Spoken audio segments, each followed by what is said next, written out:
Olá, turmas! Bem-vindos a mais uma aula de língua portuguesa. Sou o professor Denilson e vou acompanhá-los neste momento. O que vamos aprender hoje? Então vamos observar o nosso objeto de conhecimento. Na aula de hoje vamos trabalhar reconstrução da textualidade e compreensão dos efeitos de sentidos provocados pelos usos de recursos linguísticos e multissemióticos. Especificamente vamos trabalhar os gêneros literários, lírico, narrativo e dramático, certo? Estão prontos para a nossa aula? Então venham comigo!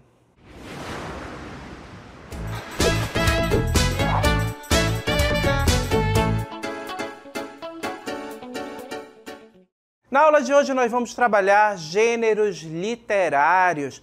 E o que são os gêneros literários? Colocando aí o texto para vocês, olha só. Os gêneros literários reúnem um conjunto de obras que apresentam características análogas de forma e conteúdo. Essa classificação pode ser feita de acordo com critérios semânticos, sintáticos, fonológicos, formais, contextuais, entre outros. Eles se dividem em três categorias básicas. O épico, também chamado de narrativo, lírico e dramático, certo? Então, gente, quando a gente fala em gêneros literários, essa é uma classificação que vem lá da Grécia Antiga, tá bom? E era a maneira como aquela sociedade observava e conhecia os textos que eles faziam uso naquele local, naquele cotidiano, naquela sociedade. E para isso houve uma tentativa de classificação, certo? E essa classificação, ela foi observando características destes textos, tá bom? Que foi olhado tanto a forma e o conteúdo. Então, o que eles tentaram fazer? Vamos classificar os tipos de texto que nós temos, certo? Então, eles criaram três categorias. Para os textos que possuem aquela ação, a narrativa, eles criaram o gênero épico ou narrativo. Aqueles textos que procuram expressar sentimentos, algo mais subjetivo do eu, eles criaram uma categoria chamada lírico, certo?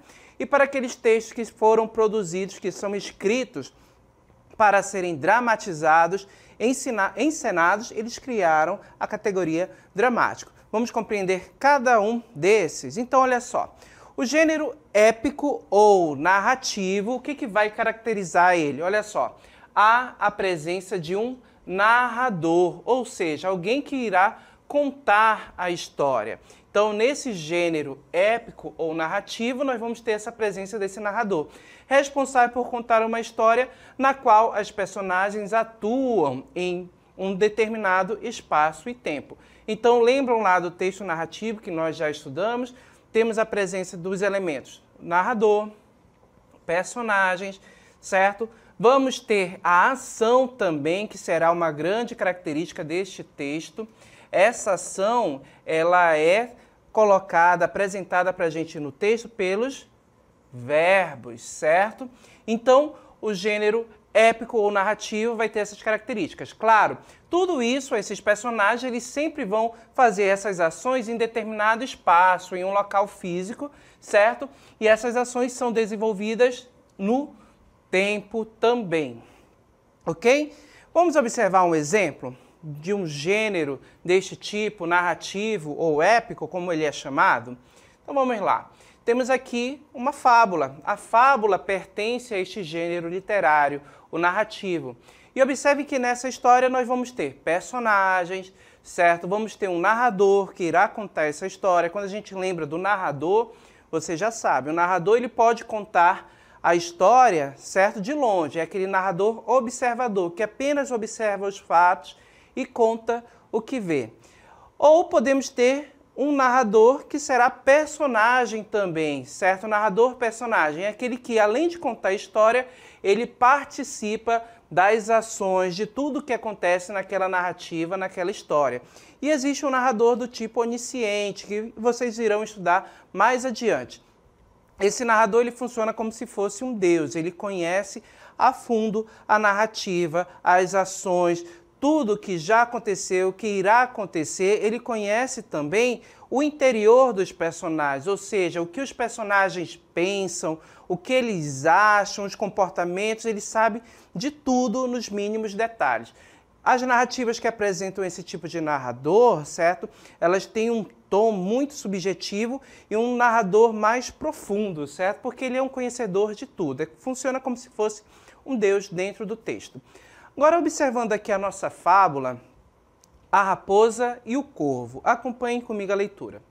Um corvo estava pousado num galho de uma árvore, segurando um pedaço de queijo, com o bico, enquanto passava uma raposa. Quando viu o corvo com o queijo, a raposa logo começou a pensar em um jeito de roubar o seu alimento.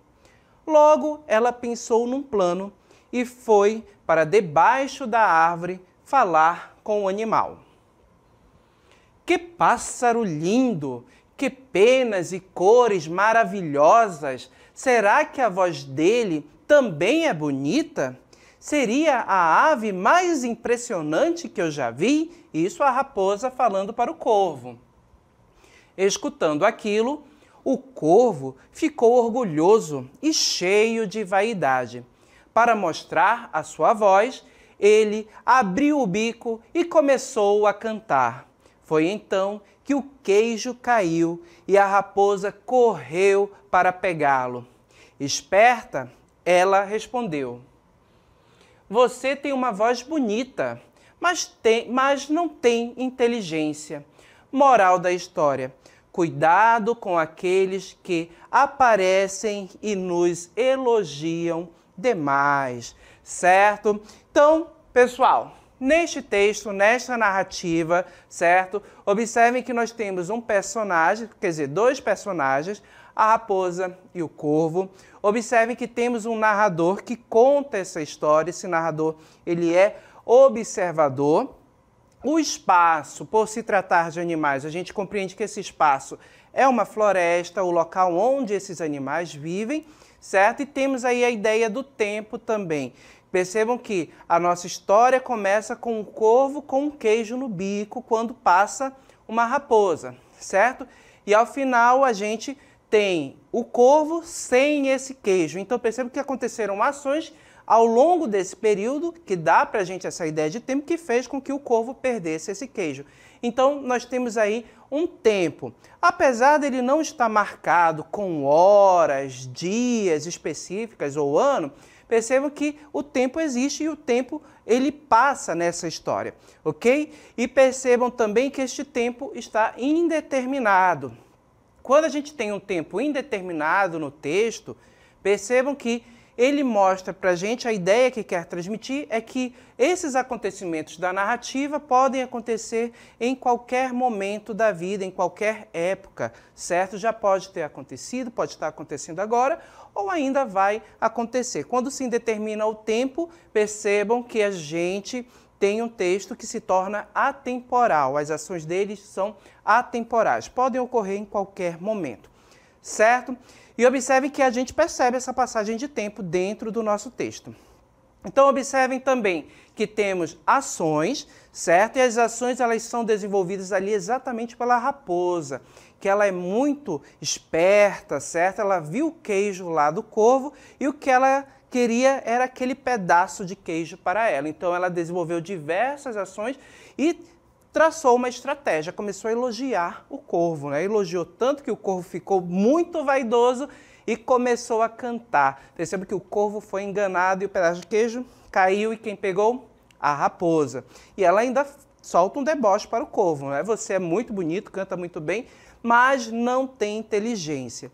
E observem que o nosso texto possui uma parte específica que diz para a gente moral da história. Percebam que esta moral é um ensinamento. Esta fábula é um texto que procura transmitir um ensinamento para a gente.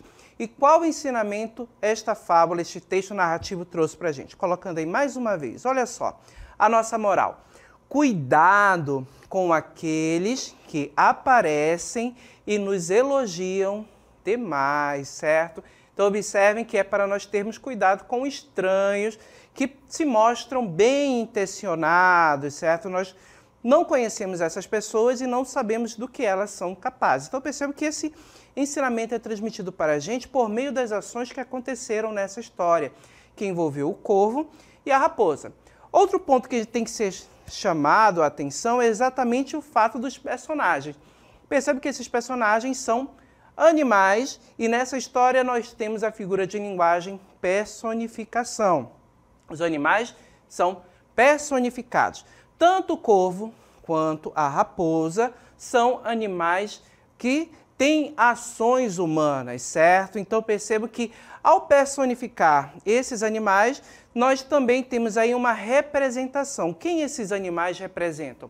Eles representam seres humanos. Que tipos de seres humanos? Observem que o corvo é aquela pessoa que se mostra vaidosa, que é seduzida pelos elogios, um tanto ingênua, certo? Ali inocente nas suas ações. E já a raposa, não. É aquela pessoa esperta, interesseira. Então percebo que elas representam, esses personagens representam seres humanos. Existem seres humanos com essas características? Sim, certo? Então percebo que os animais representam esses seres humanos e transmitem por meio das ações deles lá na nossa narrativa, no texto narrativo, ensinamento para a gente. Ok? Então observem que este é um texto da nossa literatura, né, que pela classificação literária nós temos aí o gênero narrativo ou épico. Percebo que nós tivemos ações que aconteceram ao longo de um tempo, certo? E percebo que esse texto aí trouxe todas as características de um texto narrativo. Narrador, personagem, as ações, tempo, espaço também, a gente pode perceber tudo isso presente nesse texto. Ok? Vamos conhecer outro gênero literário? Nessa classificação aí literária, nós vamos ter o gênero lírico. Então, os textos do gênero lírico incluem os poemas que expressam sentimentos e emoções e são permeados pela função poética da linguagem. Neles há a predominância de pronomes e verbos na primeira pessoa, além da exploração da musicalidade das palavras. Então, neste gênero aqui, pessoal, o gênero lírico, nós vamos trabalhar, ou seja, estudar os poemas. Aqueles poemas que irão expressar sentimentos e emoções, certo? Então, percebam que quando a gente diz são permeados pela função poética, significa que são aqueles textos que são trabalhados, certo? Que são escritos em versos, em estrofes, que se trabalha a musicalidade também por meio das rimas. Então percebo que há todo um trabalho da linguagem para alcançar essa rima, esse ritmo, certo? E observem também que vai ter uma predominância de pronomes e verbos de primeira pessoa. Por que primeira pessoa? Porque percebam que aqui será um eu lírico que vai expressar os seus sentimentos, certo? Então, o eu lírico fala em primeira pessoa, ok? E, claro, musicalidade das palavras, que a gente sabe que isso é alcançado por meio das rimas, certo?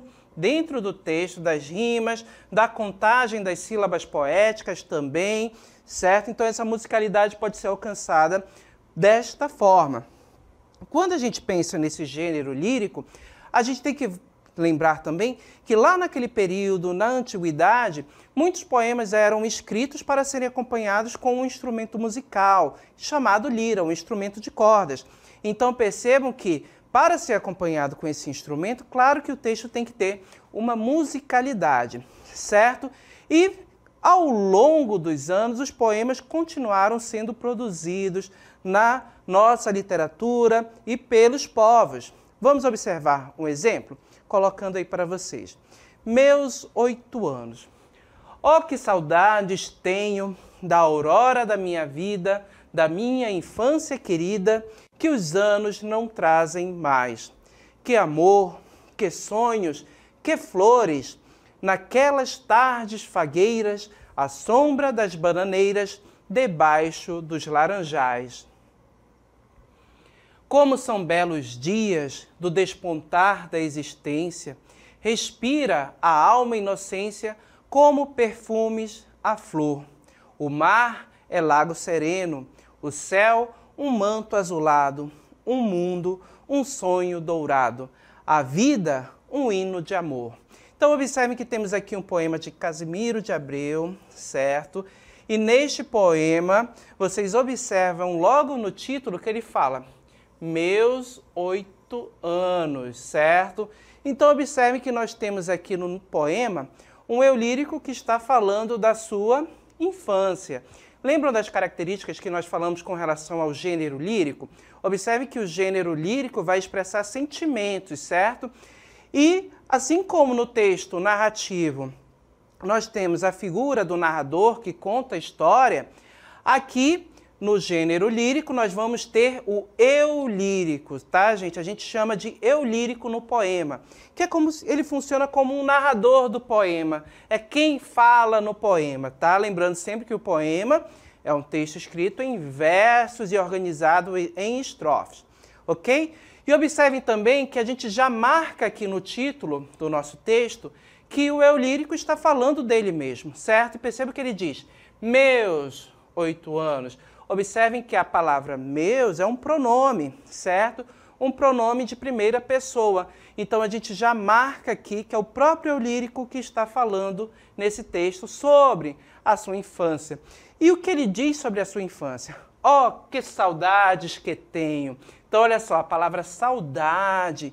Então ele tem esse sentimento, esse carinho, essa falta daquilo que aconteceu, desse tempo que já passou. E observe que ele diz, tenho. E observem que assim como nós temos um pronome de primeira pessoa, o verbo está flexionado também na primeira pessoa, certo? Então observem que aqui a gente pode dizer, olha só, que o eu lírico é em primeira pessoa. Eu tenho, certo? Então observem que o meu verbo está na primeira pessoa, certo? Então, isso já marca que é algo muito pessoal. Observem também que ele diz, da aurora da minha vida, da minha infância querida. Observem a palavra vida e querida. Olha só, nós temos uma rima nesses versos, certo? Percebam que vida rima com querida. Observem que a terminação é semelhante. Então, isso traz para a gente a rima no texto. Que os anos não trazem mais. Observem a terminação de mais e laranjais. Outra rima presente aqui no nosso texto, certo? Observem a presença de rimas. Fagueiras e bananeiras. Olha a terminação aqui. Outra rima presente também naquelas tardes fagueiras, rimando com outro verso, a sombra das bananeiras. A rima sempre funciona com as terminações semelhantes das palavras, certo? E na sequência você observa também mais a presença de rima. Do despontar da existência, olha só, a inocência. Olha a rima aqui nesses versos.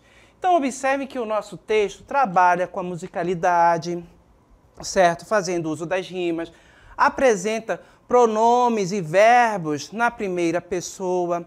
Observem também que o eu lírico expressa o seu sentimento com relação à sua infância. Ele tem saudade, ele acha que a sua infância foi muito boa e para isso ele vai utilizar várias palavras que vão trazer uma ideia positiva a essa infância, né? Calma, observem no texto, vou colocando lá mais uma vez para a gente ver essas palavras. Olha aí, perceba que a gente tem a ideia de inocência, observem que ele diz que naquela época, olha só, belos os dias, certo? E observem que ele faz metáforas também com esse período, certo? Observem que para esse período, nessa época de inocência, olha só, o mar é um lago sereno, o céu é um manto azulado, o mundo um sonho dourado. Observem que essas metáforas aqui trazem para a gente uma ideia positiva em relação à infância desse eu lírico.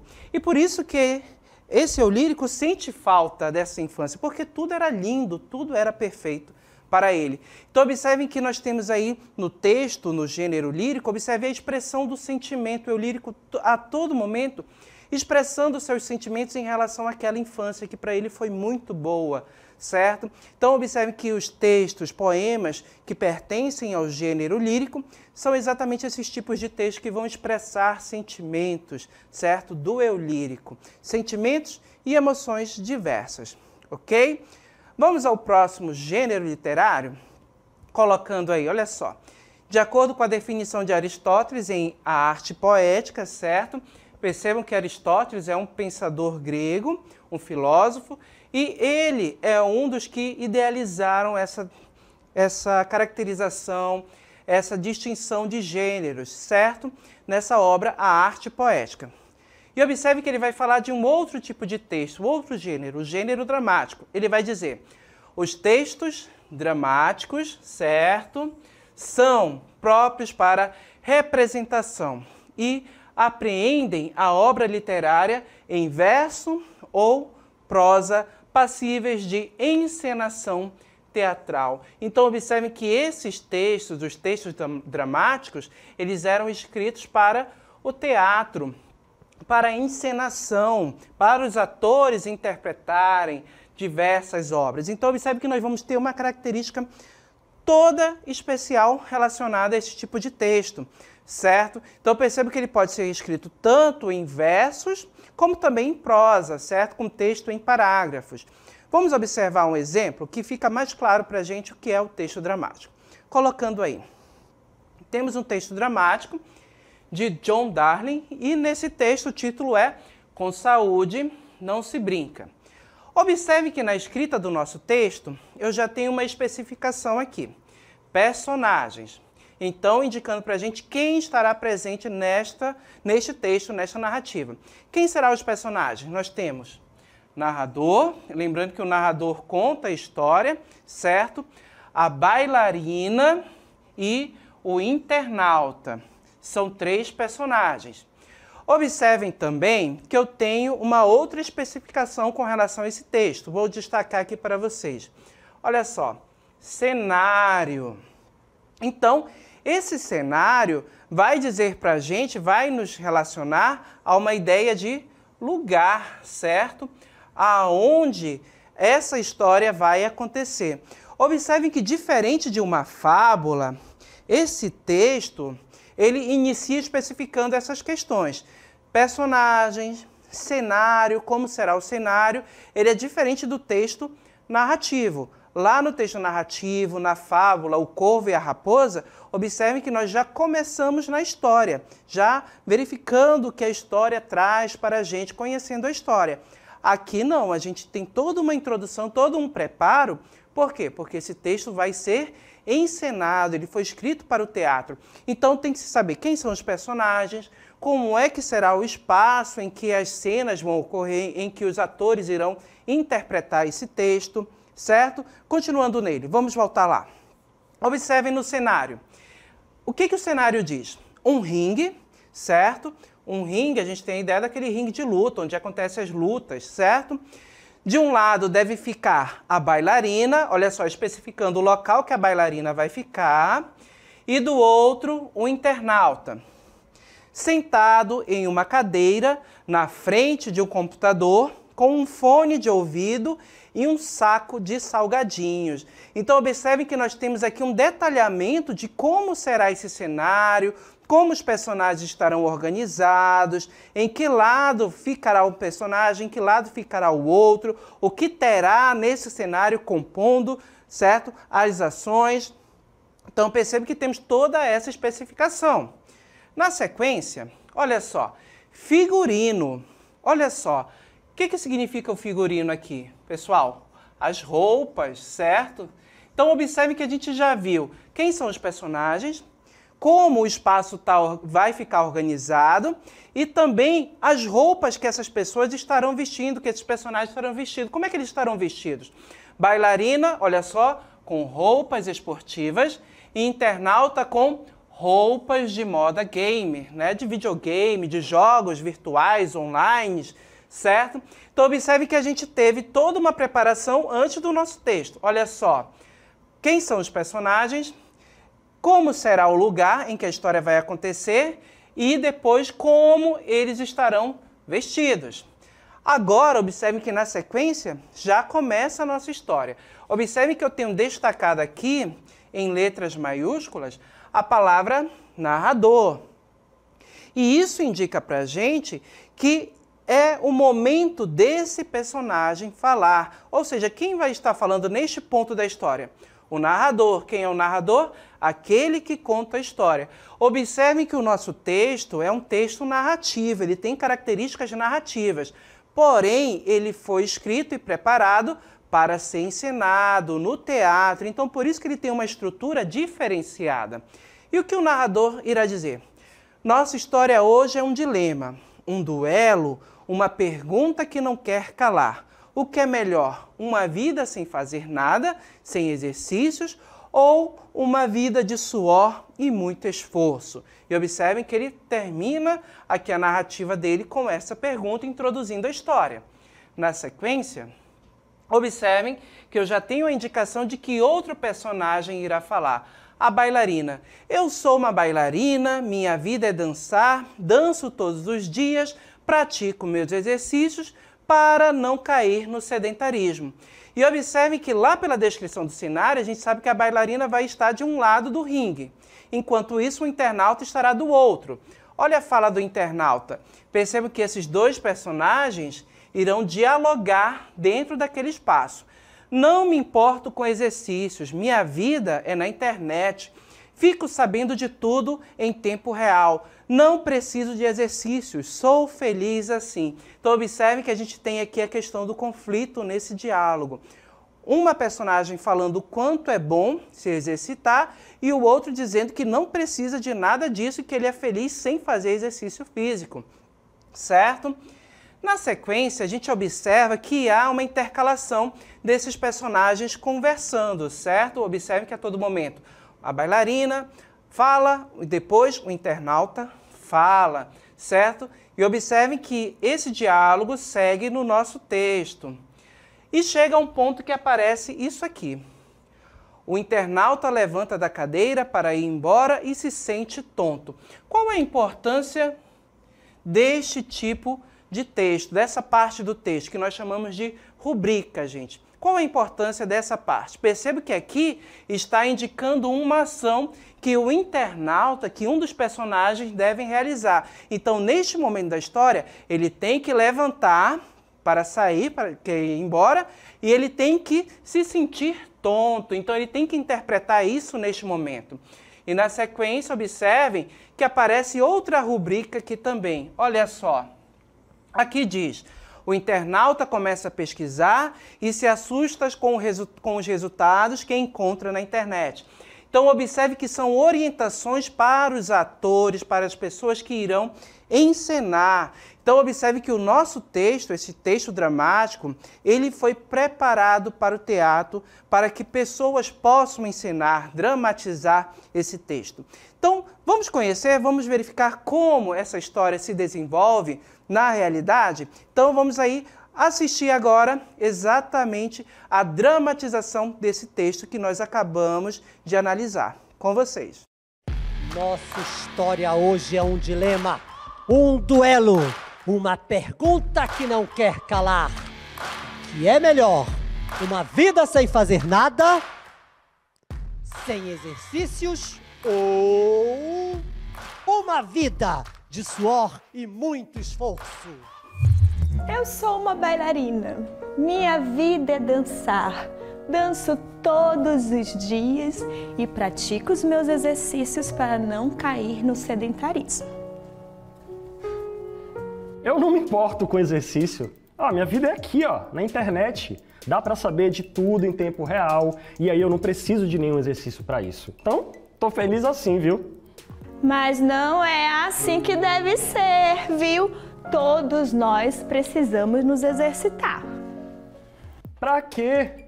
Exercício é perda de tempo, gente. Olha só o meu corpo. Meu corpo ele já é perfeito, E inclusive eu sou super antenado com tudo que tá acontecendo. Tá tudo certo. Olha, eu até vejo um corpo bonito aí, viu? Mas eu também vejo, uma carinha cansada e que não se alimenta bem. Eu como o que eu quiser, viu? Só em te ver, inclusive, indo de lá pra cá, já me dá até uma preguiça, assim, já me dá uma tontura. Ixi. Olha, tá vendo? Você não está bem. Sedentarismo, isso sim, viu? Viver cansado, sem fazer nada. Você precisa ir ao médico. Médico? Ah, não, é muito longe, gente. Não, prefiro ficar aqui, no computador, tal, fico sabendo tudo o que tá acontecendo. Inclusive, daqui a pouco eu já vou pegar uns salgados ali, que já tá me dando uma fome, já vou pra lá logo. Olha... Tá ótimo. Eu entendo que nesse mundo globalizado, moderno, cheio de gostosuras, fica difícil se controlar, né? Mas se você não controlar a alimentação com exercícios, você terá um grande problema de saúde. O sedentarismo, você sabia que é a doença do século? Cada vez mais pessoas estão ficando sedentárias, acima do peso. Besteira, gente. Eu vou embora daqui. Ai. Você está bem? Não, tô. Só que eu acho que eu levantei rápido demais, né? Não sei. Sente aí. Você que adora a internet, pesquise aí sobre as reportagens falando sobre isso, né? Você vai ver que o sedentarismo é muito perigoso. Caraca, eu não sabia que era tudo isso. Viu só? E aí, você me ajuda a sair desse sedentarismo? Mas é claro, e só se for agora. A gente pode começar dançando. Ai.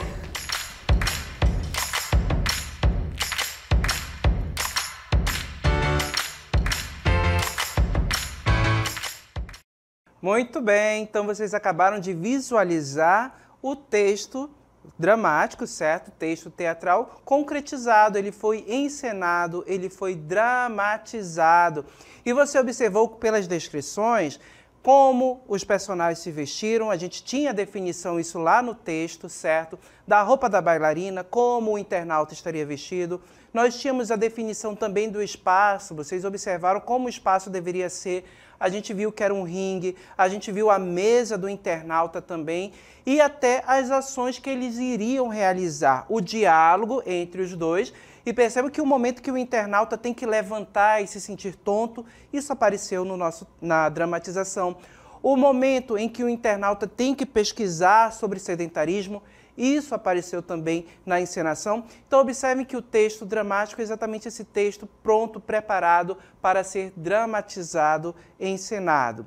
Certo, gente? Então, na nossa aula de hoje, nós estudamos os gêneros literários, gênero lírico, certo? Que envolve os poemas, gênero narrativo ou épico, que são histórias contadas, narrativas, certo? Com personagens, tempo, espaço e ações que se desenvolvem nesse ambiente. E, claro, o texto dramático, certo? Que é preparado, que é escrito para dramatização, para encenação de atores. Ok? Agradeço a participação de todos, a atenção de todos e finalizamos a nossa aula aqui.